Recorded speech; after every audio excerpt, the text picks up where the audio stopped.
Someone has finally unlocked the Oculus Quest and made it possible to disconnect your Facebook account from the device. We also have a Quest competitor on Kickstarter. There are several ways to play Squid Games in VR. Song in the Smoke just released and might be one of the best survival games on the market. And stick around till the end to see some of the best VR memes I've seen this week. I'm Panda and this is Untitled Series. All of that, but first, this Kiwi Elite strap replacement is hands down one of the most comfortable straps I've ever used with my Quest 2. Just to get an idea of how comfortable it is, look at how thick the padding is. No other strap I've ever used has padding this thick. It's comfortable, durable, and cheaper than the Elite strap, which are all breaking. And combine this with Orzero Headphones, and you have a headset that works just like the Deluxe Audio strap for just over half the cost.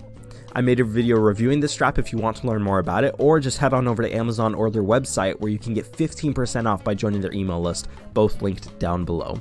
So first off, if you're thinking about updating to Windows 11 and you use Oculus Link or Oculus Air Link, do not update your PC to the new OS. People are reporting that the new OS breaks Oculus software and makes pretty much anything you play super jittery. Virtual Desktop seems to work fine with Steam games apparently, but any Oculus games you run will run into the same issue.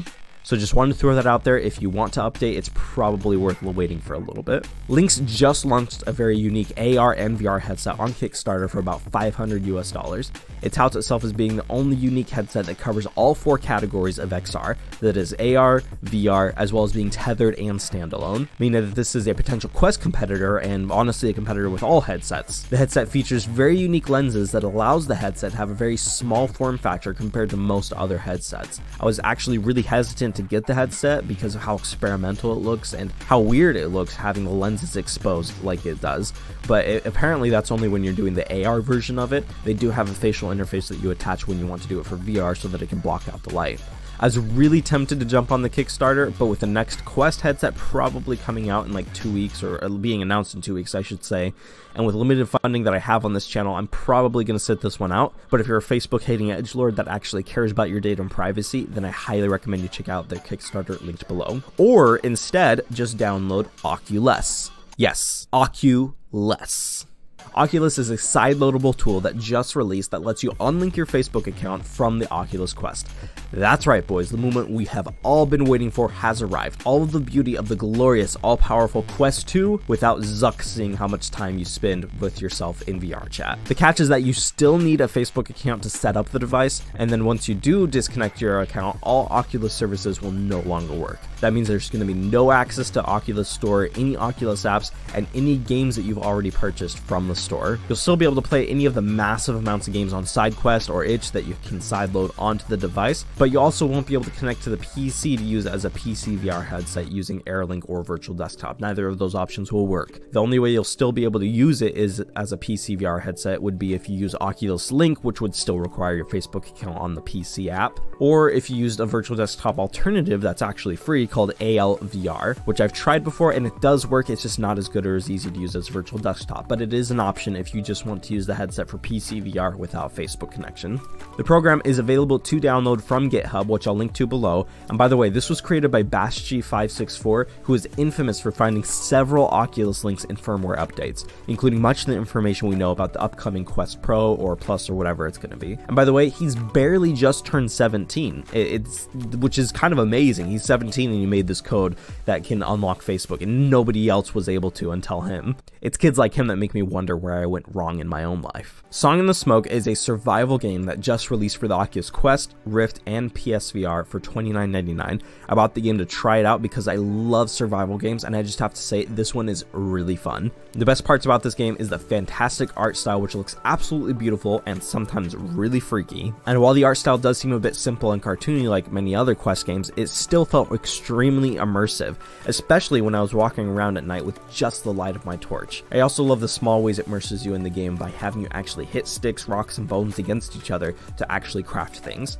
My favorite interaction so far was grinding up herbs and then, seeing the tincture slowly disappear as I drink it. The game isn't without its faults though. I personally hate head-based locomotion. I always like to use hand-based, and this game doesn't have that option. It has body-based locomotion, but I honestly don't get what that's for because it had me stuck just moving into the wall when I tried using it, no matter which direction I was facing in real life. Second, the game uses a teleport proportion locomotion method anytime you want to go up or down any rocks. This is similar to what Half-Life Alyx does, but it's something I never really liked in that game either. It is especially annoying in this game because you actually need to use it to go up and down rocks really often, whereas in Half-Life Alyx you barely ever needed to use it. I would feel much more immersed in this game if it just gave me the option to jump or to just climb up objects physically, especially considering that climbing is a well-established VR mechanic at this point. Overall, my first impressions of this game are great, and I'm looking forward to playing the rest. And if you like survival games that have you collecting objects to keep your vitals up and going, then you'll definitely enjoy this game. Now, I know I'm massively late to the party, but I just finished Squid Games, and I have to say it is actually really good and entertaining.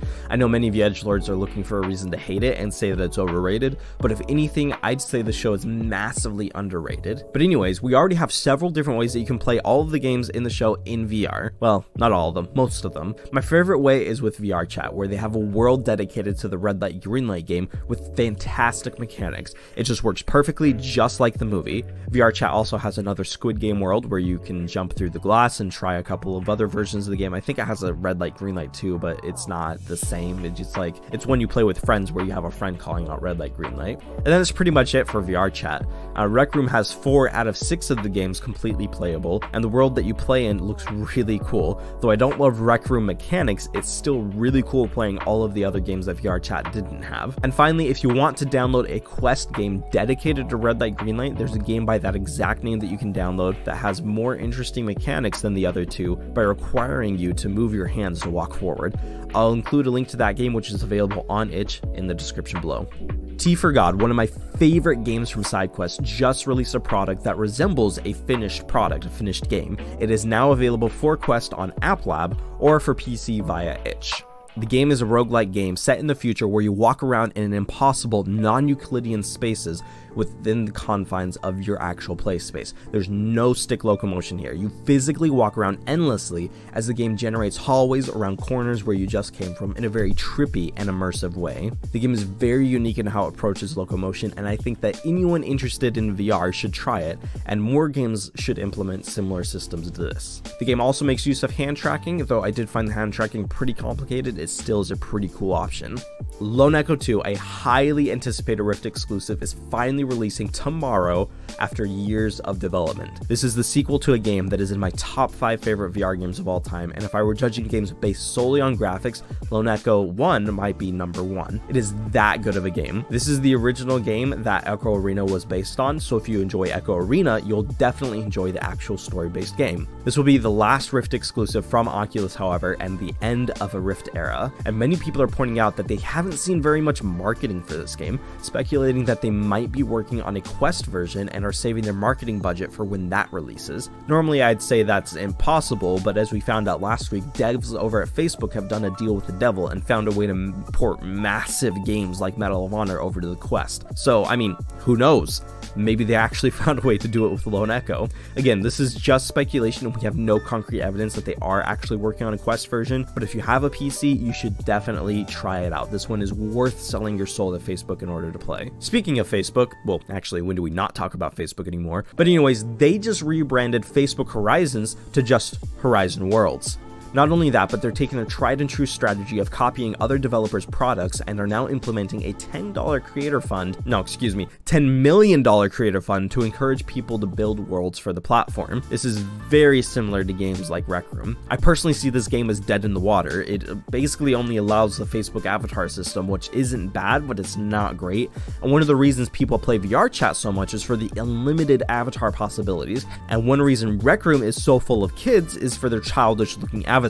Horizons is going to sit somewhere awkwardly in the middle, trying to enter the market that's already filled by Rec Room and VR chat and other apps. That said, it does have the potential to be cool in some ways. I mean, I haven't spent much time in Horizons itself, but I just tried Workrooms, and holy crap, am I in love with Workrooms. Say what you want about Facebook, but their Workrooms system is amazing, and it's really the only way I want to do business with people in the VR industry. It is a bit buggy right now, but being able to share your computer screen and draw on the whiteboard and all the the other little features make meeting with people super fun and super productive. I love it, and I can definitely see myself using this product a lot in the future. Espire 1, a really cool stealth game that has been compared to Metal Gear Solid or Splinter Cell, has just received a major update called the Invictus update, available on the Quest. The update adds a new map, new challenges, and some UI updates. The game is probably the best stealth game for VR and is definitely worth playing. And before we go, here are some of the best memes that you guys have sent me in the Discord, which you can join in the link below.